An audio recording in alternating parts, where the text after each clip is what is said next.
تو آج عزم کر کے جائے کہ آج کے بعد نماز نہیں چھوڑوں گا، اللہ کے رسول راضی ہو جائیں گے انشاءاللہ، چونکہ حضور نے نماز کو اپنی آنکھوں کی ٹھنڈک قرار دیا ہے، یہ حضور کے لیے راحت کا سبب تھا۔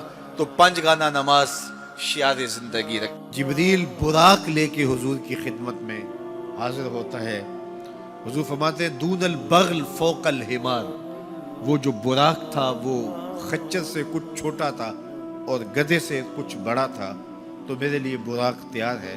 تو جبریل نے کہا کہ سب سے پہلے آپ کے دل کو غسل دینا ہے، تو فرماتے ہیں کہ میرے سینے سے دل کو نکالا گیا اور ایک تشتری میں رکھا گیا، اللہ اکبر، اور آب زمزم سے اس کو غسل دیا گیا۔ جب دل کو غسل دیا گیا تو جبریل نے حضور کے قلب اطہر کو دیکھا تو حیران ہو گئے اور بے ساختہ پکار اٹھے۔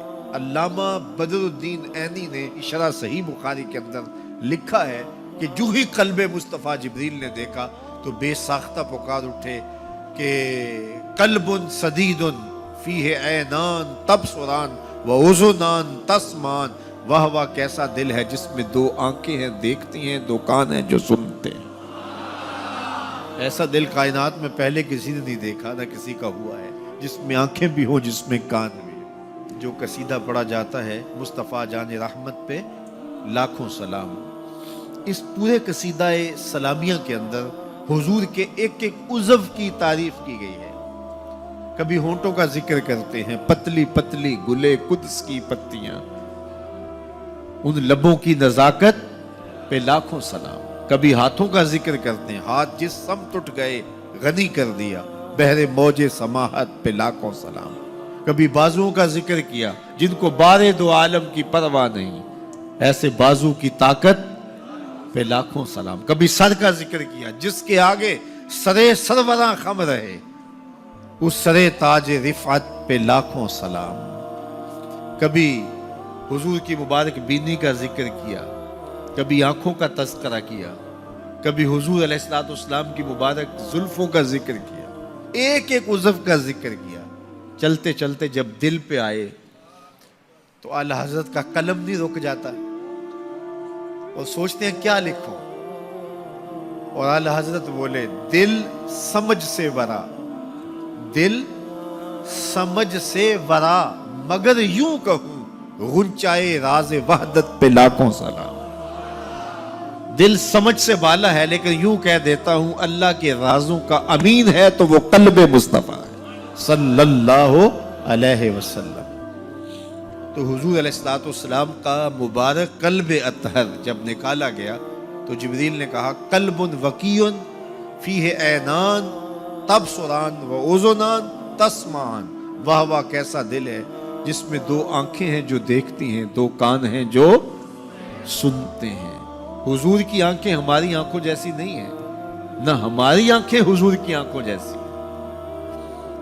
ہماری آنکھوں کے اندر تو میل کچیل آتا ہے، حضور کی آنکھوں میں مازاق کے کجلے لگے تھے۔ مست آنکھیں رضا مازاق کے کجلے والی، مست آنکھیں رضا مازاق کے کجلے والی، گر میری سمت بھی اٹھیں تو مقدر جاگے، گر میری سمت بھی اٹھیں تو مقدر جاگے۔ تو حضور کی مبارک آنکھیں، اللہ اکبر، کیا خوب سجن دیاں اکھیاں نے، کیا خوب سجن دیاں اکھیاں نے، جویں پر کے سرائیاں رکھیاں۔ سارے نبیوں کی زندگیوں کا مطالعہ کیجئے، ان کو سخت سے سخت، کٹھن سے کٹھن حالات کا مقابلہ کرنا پڑا اور حالات کی سختیاں انہوں نے گوارا کی، لیکن اٹھنے والے قدم پیچھے نہیں ہٹے، وہ آگے ہی بڑھتے چلے گئے اور عظیمتوں کے سفر طے کرتے گئے۔ سب سے زیادہ مشکل اور کٹھن حالات میرے اور آپ کے آقا و مولا حضور نبی رحمت صلی اللہ علیہ وآلہ وسلم کو ملے اور حالات کا جبر حضور کو سہنا پڑا، تلخیاں گوارا کرنی پڑی۔ پیدا ہوئے تو باپ کا سایہ سر پہ نہیں تھا، 6 سال کی عمر تھی کہ ماں انتقال کر گئی۔ حضور نے اعلان نبوت کیا تو اپنے ہی مخالف ہو گئے۔ سب سے پہلا شخص جو کھڑا ہوا اور جس نے بدتمیزی کی وہ رشتے میں سکا چچا لگتا تھا۔ اس کی بیوی سارا دن جا کے جنگل میں کانٹے جمع کرتی تھی، ام جمیل، اور جن راہوں سے حضور نے گزرنا ہوتا ان راہوں میں بکھیر دیتی کہ پاؤں زخمی ہوں گے اور منزل پہ پہنچ نہیں سکیں گے، لیکن میرے حضور گھر سے نکلتے ہیں، ان کانٹوں سے بچ کے گزرتے ہیں اور ان گڑھوں سے بچ کے گزرتے ہیں اور پھر بھی ان تک پہنچ جاتے ہیں۔ کھود لیے گڑھے، بچھا لیے کانٹے، آ گیا ہوں تمہارے پاس پیغام لے کر۔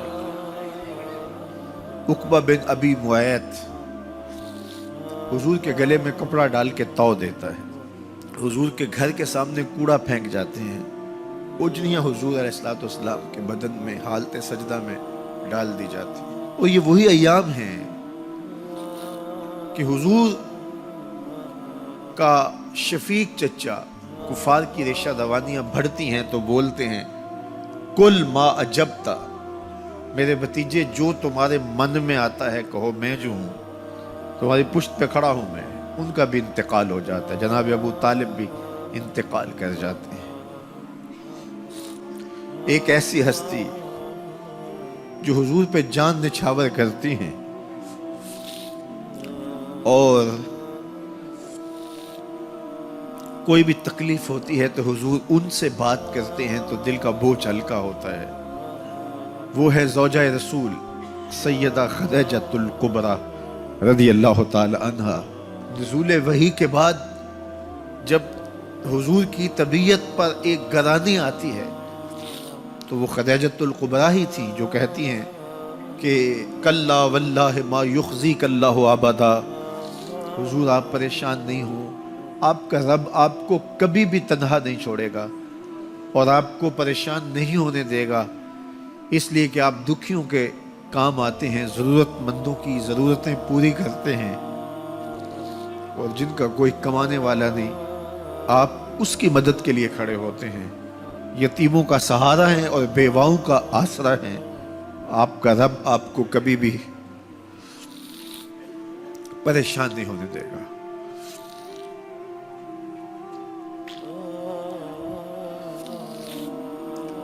سیدہ خدیجہ الکبریٰ کا بھی انتقال ہو جاتا ہے، جو ہر مشکل وقت میں ڈھارس بندھاتی تھی، پشت پہ سایہ بن کے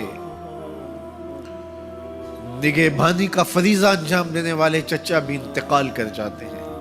عقبہ بن ابی معیط کی بدتمیزیاں بڑھ جاتی ہیں، راہوں میں کانٹے بچھتے چلے جاتے ہیں، گڑھے کھودے چلے جاتے ہیں، ادھر حضور کے غلاموں کو پکڑ کے چوراہوں میں لٹا کر کے کوڑے مارے جاتے ہیں، چکیاں پسوائی جاتی ہیں، حضور گزرتے ہیں تو عمار ابن یاسر کے خاندان کے ساتھ تکلیفوں کے پہاڑ ٹوٹے ہوئے ہیں۔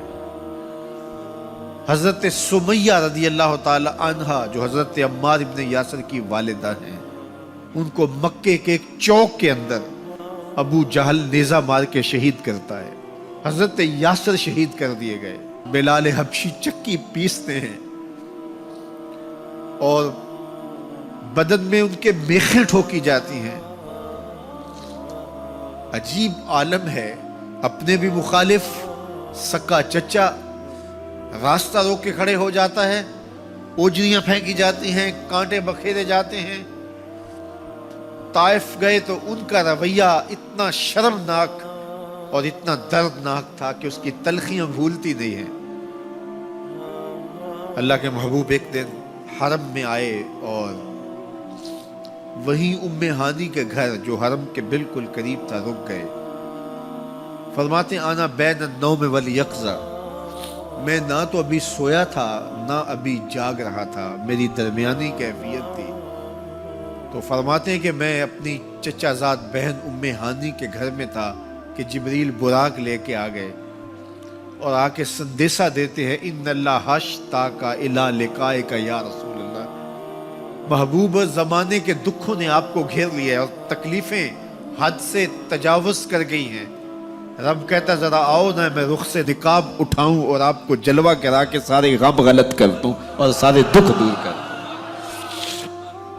تکلیفیں حد سے بڑھی، اذیتیں زیادہ ہوئیں، تو مالک نے کہا محبوب وہ منظر بھی دیکھے کہ طائف کے بازاروں میں لوگ پتھر لیے کھڑے تھے، اب وہ منظر بھی دیکھو، رضوان جنت کے پھول لیے کھڑے ہوں گے، فرشتے قطاروں میں منتظر ہوں گے، وہ پتھر لیے کھڑے ہوں گے، یہ پھولوں کی کلیاں لیے جنت کی حوریں کھڑی ہوں گی۔